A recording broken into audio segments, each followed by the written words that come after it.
Hello বন্ধুরা, welcome to Kulpi Rasmela.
জল ছড়িয়ে ফেলা হয়।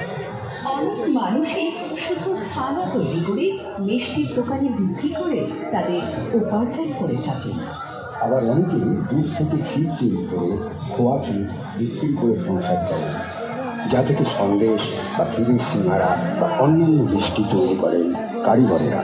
কিছুদিন আগে উড়িষ্যা রাজ্য দাবি করে সরকারিভাবে রসগোল্লা যেন নরকের আগুনে জ্বালান। একটা কথা বুঝতে পারছি না বেটা, ও বারবার তোর কাছে প্রদীপটা কেন চাইছিল? ও পুরোনো দিনের স্মৃতিচিহ্ন মনে করে এই প্রদীপটা নিজের বাড়ি নিয়ে যেতে চাইছিল, আর আমি এটা আমার দুর্ভোগের স্মৃতিচিহ্ন হিসেবে সঙ্গে এনেছি। আমি এই অপয়া প্রদীপটাকে পুরোনো জিনিসের ব্যবসাদার নওয়াজের নাহামি দোকানে বেঁচে আসবো।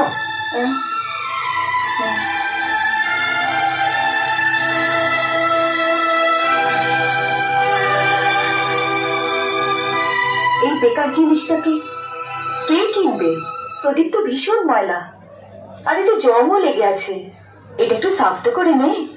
তুমি ঠিক বলেছ আম্মা, আমি এটাকে এখনই ঘষে সাফ করে দিচ্ছি, তাহলে দামও বেশি পাওয়া যাবে আর আমি রুটিও নিয়ে আসবো।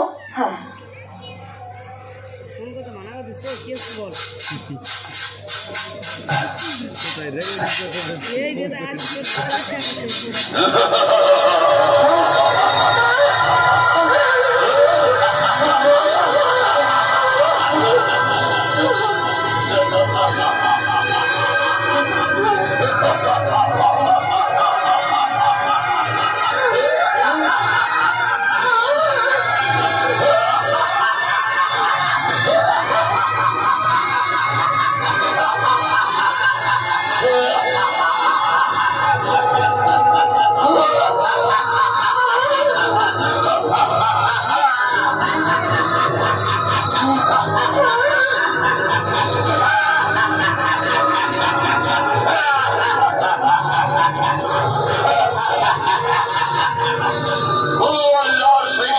কি আমার মালিক, তোমার কি আদেশ?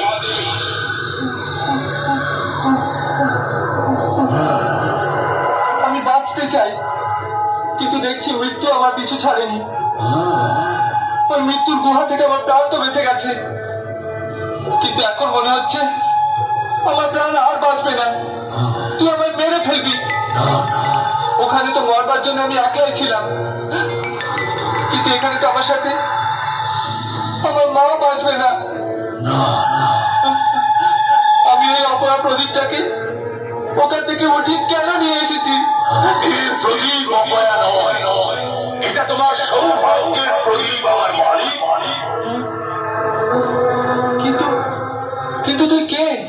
আমি জিবনে শাহেনশাহ কিয়ামত কি গোলামের মতো তোমার ভাই ফরমাসের জন্য আমি হাজির। আর আমি সেই লোকে গোলাম হই যার হাতে প্রদীপ থাকে। হুকুম দাও আমার মালিক, আমি তোমার গোলামকে। তাই গোলামকে মালিকের ভয় পাওয়া উচিত নয়। তুই এত বড় শক্তিশালী জীব, তুই আমার মতো কমজোর মানুষের গোলাম কি করে হতে পারিস? যার কাছেই এ প্রদীপ থাকে আমি ওরই গোলাম হই, ওরই হুকুম মেনে থাকি। হুকুম তো দিয়ে দেখো। কি হুকুম দেব? যে কোনো হুকুম দাও, যা তোমার মন চায় হুকুম দাও। কোন জিনিসের হুকুম দাও, সব হাজির করে দেবো চোখের পলকে।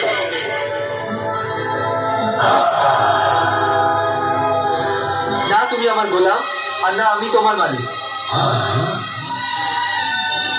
তাহলে আমাদের সম্পর্ক দোস্ত। বলেছ। এখন আমার দোস্তি দেখো। তোমার জন্য আমি কি না করতে পারি। আমি তোমার অবস্থায় বলতে দেবো। দুজন অভিন্ন হৃদয়। অভিন্ন হৃদয়। ও আমার মনুষ্যত্ব প্রিয় দোস্ত, আমি দেখছি তুমি আল্লাহর আচ্ছা বান্দা, গরিবের দরদি, অসহায় সহায় তুমি। আমি তোমার ওপর খুব খুশি। আমার মনে ইচ্ছে যে তোমার মতো সৎ মানুষের ঘর আনন্দে ভরে দিই।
করমণ্ডল এক্সপ্রেস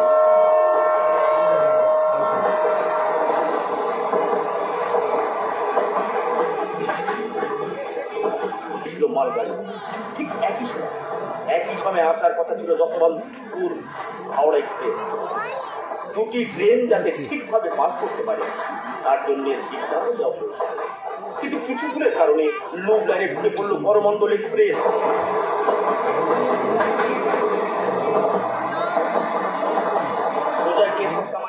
দাঁড়িয়ে থাকা মালগাড়ি, ভয়ঙ্কর সংঘর্ষ।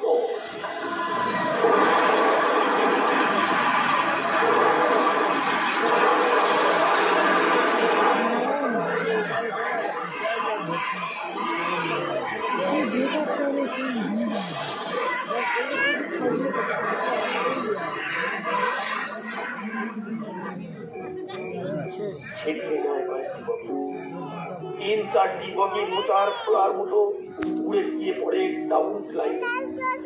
চারিদিকে শুধু আত্মচিৎকার, বাঁচাও বাঁচাও, মরে গেলাম।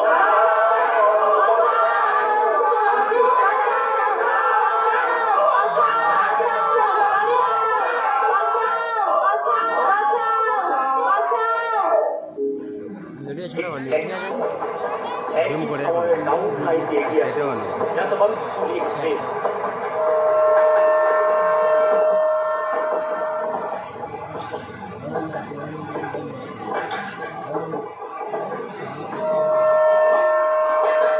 আমার সম্পর্ক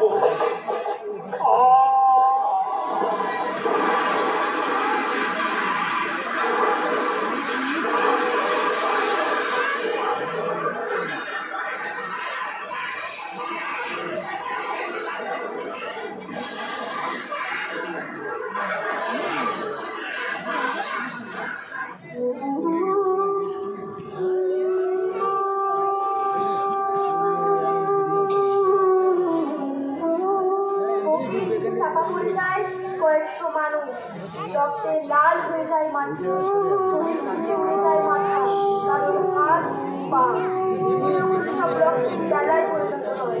চারিদিকে শুধু মানুষের আত্মচিৎকার,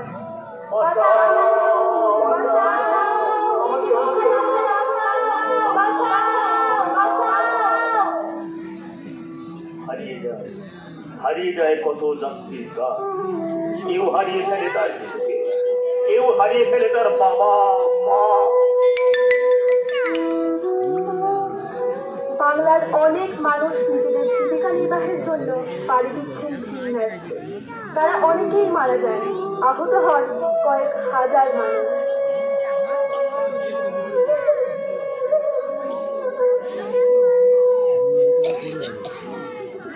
শুরু হয় উদ্ধার কার্য। স্থানীয় মানুষ ছুটে আসে যাত্রীদের প্রাণ বাঁচানোর জন্য। খড়গপুর ও বালেশ্বর আছে বায়ুসেনা।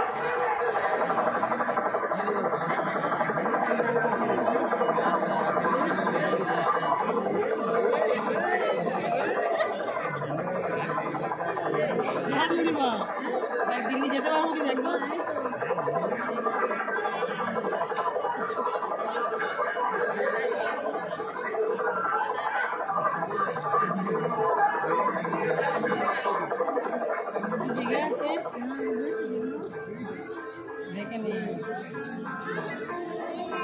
ট্রেনের বগি থেকে যাত্রীদের বাঁচানো। যে সমস্ত যাত্রী আহত হয় তাদের স্থানীয় হাসপাতালে নিয়ে যাওয়ার জন্য আছে অ্যাম্বুলেন্স।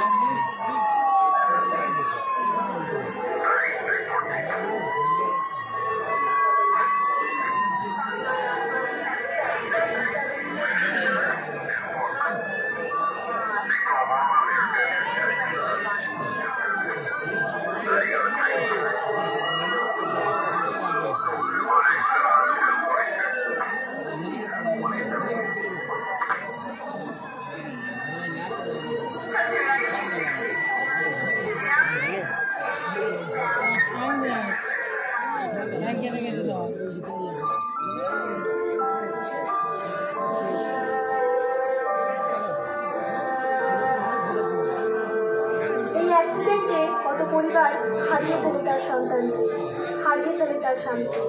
চারিদিকে শুধু মানুষের আত্মচিৎকার। এতক্ষণে খবর পেয়ে বৃদ্ধ বাবা ছুটে আসে তার সন্তানকে খুঁজতে।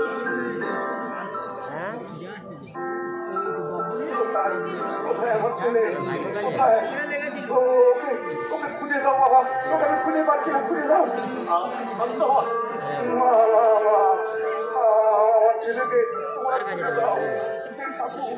তুই বলে দাও এখন আমি কি করবো, কি করবো বলে দাও। আমি বলছি আপনি শান্ত হন। ওর মাঝে বসে আছে, আমি কি করবো বলতে পারো? আপনি বলতে পারো ভাই, আমি কি করবো? আপনি শান্ত হন। আমি যাবো না, আমি যাবো না। খোকা, খোকা তুই কোথায় বাবা? তুই কোথায়? একটিবার আমার সামনে ফিরে আয় বাবা।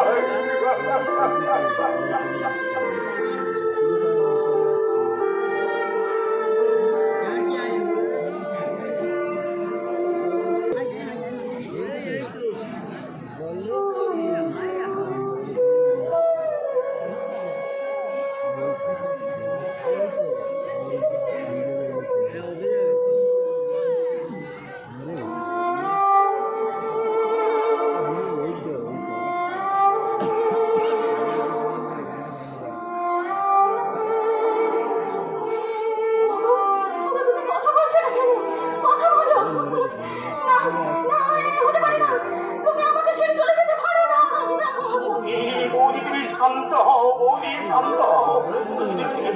তাহলে শান্ত করাচ্ছে।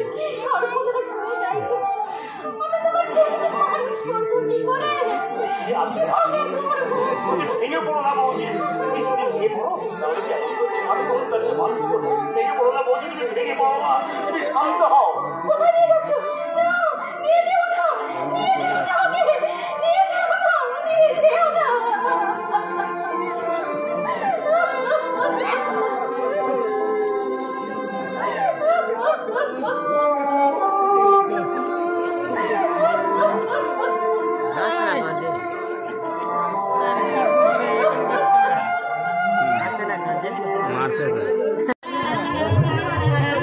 চলো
কত দেবে